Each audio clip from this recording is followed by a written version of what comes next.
இன்றைக்கி choco truffle cake ஒன்று order இருந்தது. அது எல்லாமே போய் கஸ்டமருக்கு டெலிவரி பண்ணிட்டு வந்துட்டு அதுக்கப்புறம் வீட்டு வேலையெல்லாம் பண்ண ஸ்டார்ட் பண்ணிட்டேன். டெலிவரி பண்ணிட்டு வரும்போதே நைட் ஒரு 6:30 7 பக்கமாக ஆயிடுச்சு. அதுக்கப்புறம் தான் வந்து குக்கிங் வேலையை ஸ்டார்ட் பண்ணேன். இன்றைக்கி நைட் டின்னருக்கு பார்த்தீங்கன்னா பாவக்காய் தொக்கு பண்ணி பருப்பு சட்னி பண்ணலாம் தான் பிளான் பண்ணியிருந்தேன். எங்கள் ஆளுக்கு வந்து பாவக்காயே சுத்தமாக பிடிக்காது.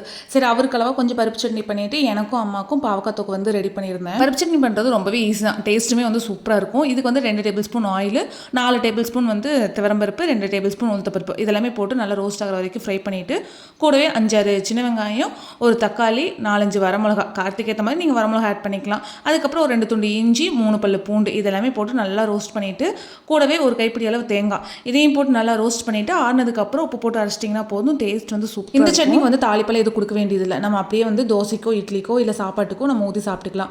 மெயினாக வந்து சாதத்தில் பிசைஞ்சு சாப்பிட்டீங்க அப்படின்னா டேஸ்ட் வந்து உண்மையாகவே அல்டிமேட்டாக இருக்கும். நல்லா சூடான சாதத்தில் இந்த சட்னியும் கொஞ்சமாக நெய் ஊற்றி நல்லா பிசைஞ்சு சாப்பிட்டிங்கன்னா டேஸ்ட் வந்து உண்மையிலுமே சூப்பராக இருக்கும். கண்டிப்பாக வீட்டில் ட்ரை பண்ணி பாருங்கள்.